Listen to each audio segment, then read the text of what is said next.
Hi, I'm Perry from Future of Cleaning. With a manufacturer of the Reach It range of water-fed poles, and I'm going to talk with you about pole stiffness and flawed tests. Flawed demonstrations that you're going to be asked to rely on to make the decision about which water-fed pole you're going to use. So let's have a look at it. We've already busted open another test that's flawed. It's kind of bullshit, but this one is equally as vulnerable. So you can have a look at it. We're pinning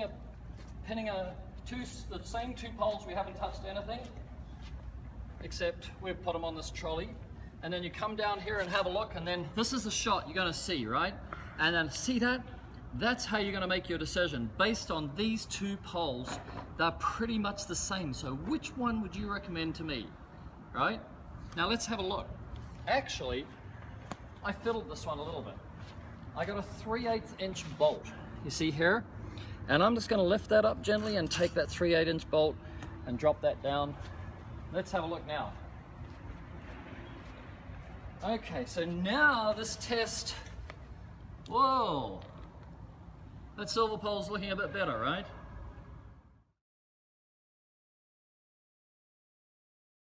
So it just shows you that, you know, one small change at the one end can make a massive difference at this end. So the test itself is not scientific. It's not it's stable in its own way. So let's have a look.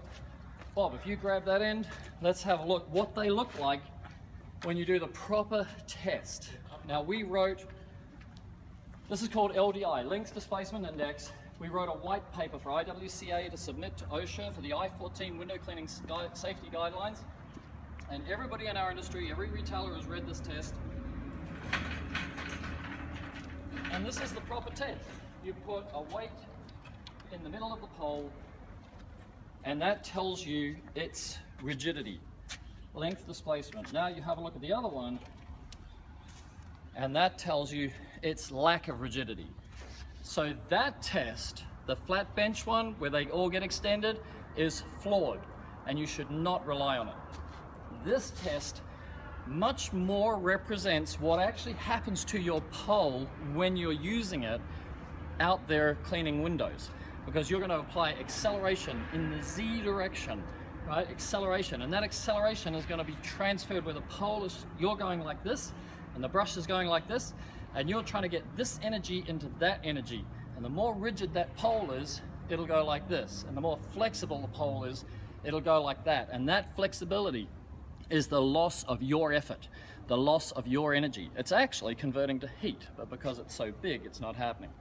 Okay, so you have a look at this. The only test that is valid scientifically for the rigidity of a pole is a length displacement index test, or a compression test where it's compressed from the outsides and forced to bend. So as we come into now the fall season, the buying season, select your advice correctly, safely.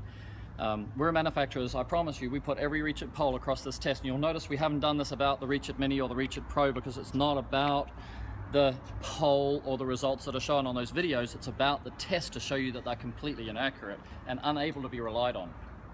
So as you come into this season, you can be sure that the Reach It pole is designed for efficiency with the Constructor Pro brush.